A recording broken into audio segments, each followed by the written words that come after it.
Hi Collective. So, my son's on his walk, so I figured I could get this in my pockets, bro. I hope everybody's good. Yeah, let's get into this. To the divine. It's me again. Hello. Thank you for everything that you do, and yet again, I'm asking, please make me a clear and concise channel for the collective of starseeds seeking betterment, seeking knowledge, seeking self. To the ascended masters, to the angels, to our ancestral guidance and protection. Thank you. Hello.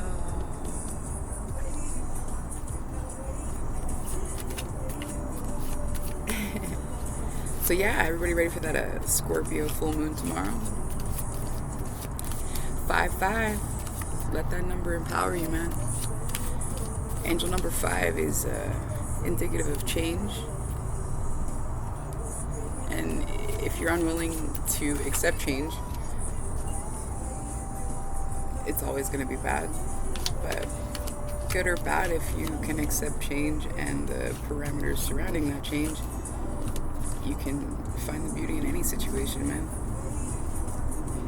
But yeah, definitely look into that Scorpio full moon, man. Set those intentions and release what's not necessary. It's time to clean it up. I see a lot of readings and people talking about how like judgment keeps coming out and just like basically everybody's getting their karma, and karma's coming to fruition on a lot of things, good or bad. And the reason that is because like about a year ago, April of last year, there was a celestial shift that basically the warning was pick your side.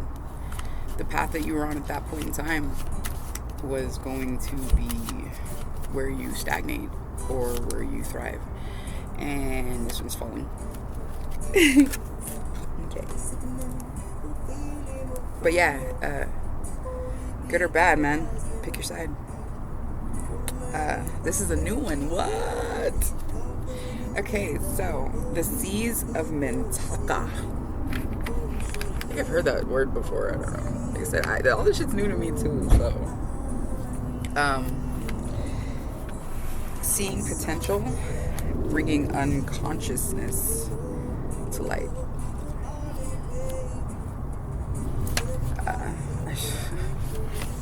Sometimes I think about pulling them first, you know what I mean? Like, I don't have enough cool shit to talk about in between, like, while I dig through my bag.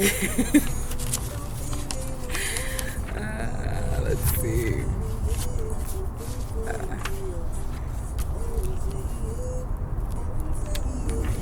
And do pay attention when it comes to seeing potential, you know.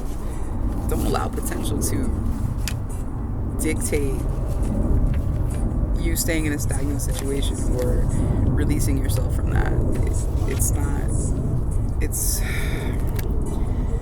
You can't live off potential, bro.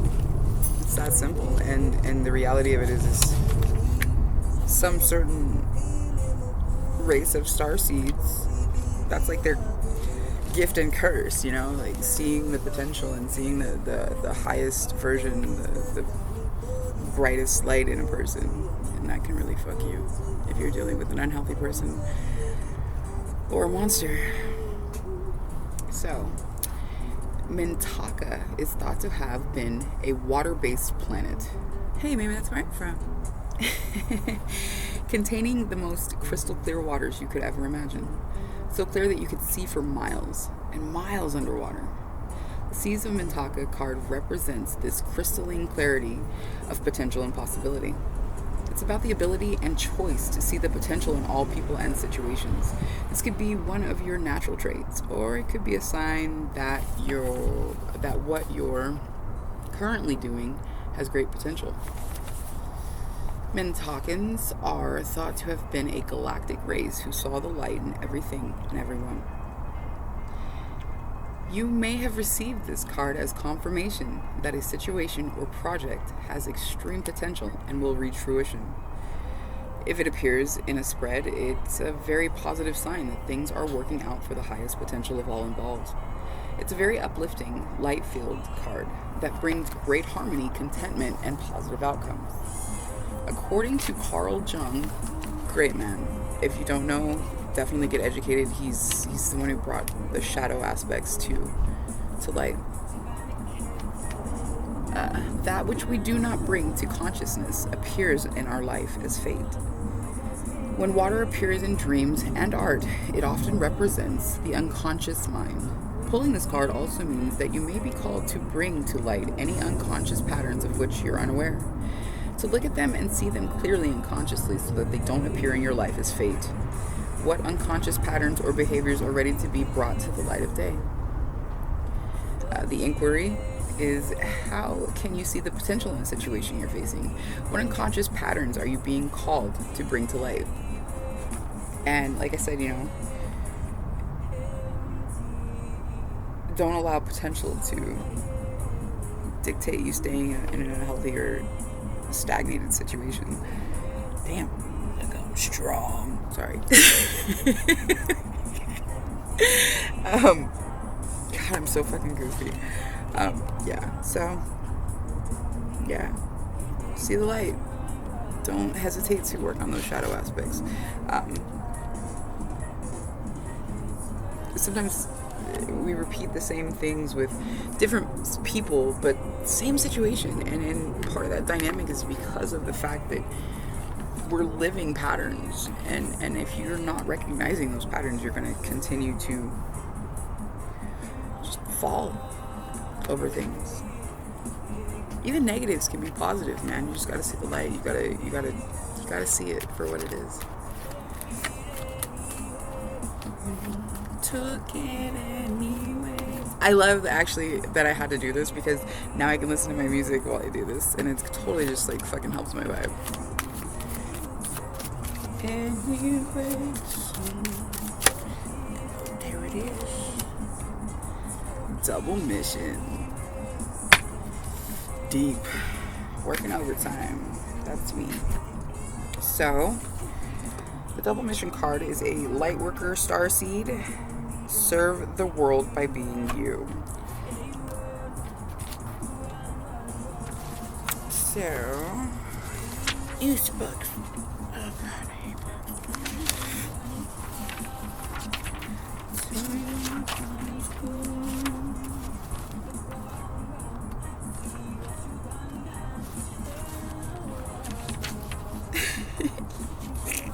I fucking hate when I do this.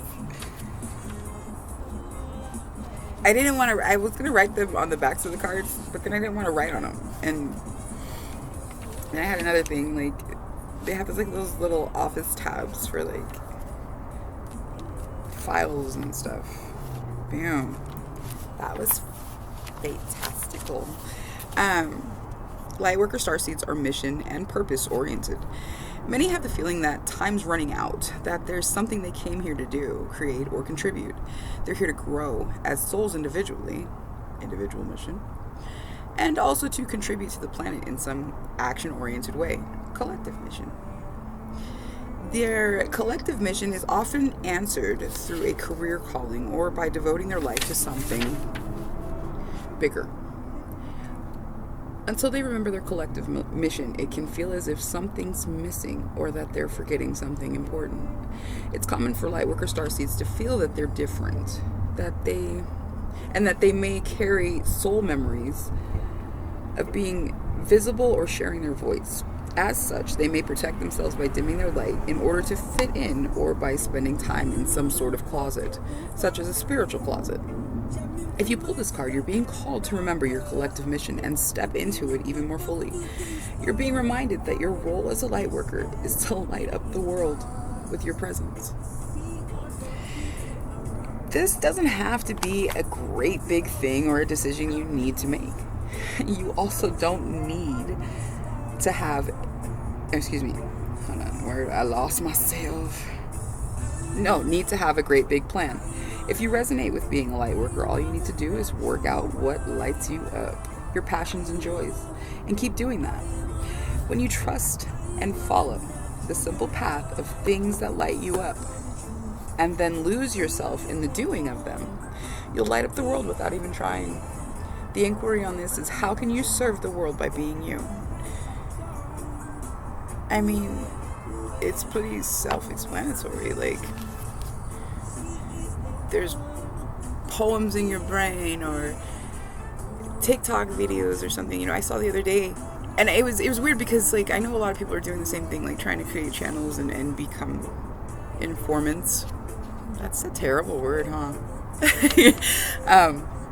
But trying to help the collective one way or another. And somebody was like, well, I'm making plans. And I was like, dude, no, don't. Just do it. Just take your phone right fucking now and ask yourself, what do I need to do this reading? And do it. You don't know whose life you could touch. You know, it's amazing to think that we have such broad access to humanity sitting right here in our living rooms or at home. Yeah, it's just amazing to me. But yeah, definitely do what you love, man. Do that art, do the whatever it is.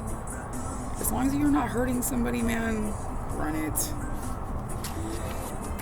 So yeah, I'm gonna pull, what's my time? Oh, you're doing good. I'm coming back home.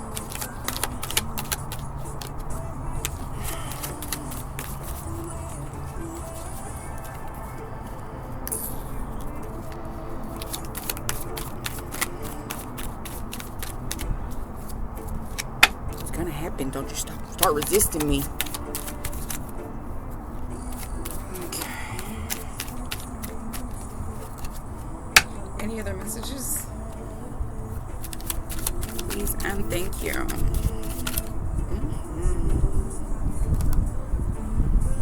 The 7 Star Sisters birthing creation's tapestry of life expression. This is basically the creativity card, and that just goes along with the double mission thing, you know, like part of being a beacon, a star seed, a light worker is just doing what you love, man. And part of finding that eternal joy and that stunning just admiration for the day is having passion in something. So definitely do that. The other one is jump in, Andromedan energy, adventure, and say yes to change. This is definitely a repetitive card, but I feel it's very pertinent. Don't hinder yourself life experiences because of fear or lack of confidence, anything. Like, I have people that they make fun of me, or like, you know, they try to like one up me in things, and like they don't realize like I'm like a child. Like I'm so stoked to be doing something that it doesn't matter. I might look goofy, I might trip, you know what I mean? Like, it doesn't matter. I'm having fun.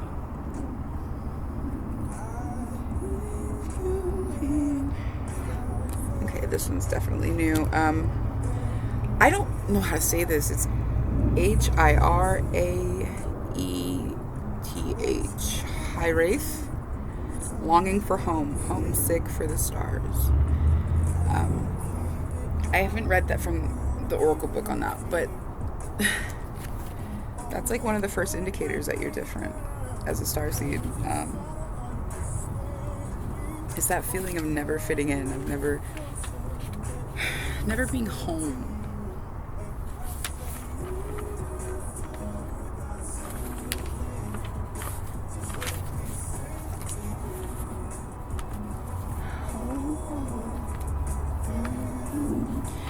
You don't have to worry about a single thing. Let me sing to you. Oh, here we go again, right? Oh man, come on. Break me up night and day. Boom. Okay, so Hiraeth, I don't know how to say it, but apparently it's a Welsh word that's difficult to translate. It refers to a certain longing or homesickness, a yearning for home or a place to which we cannot return.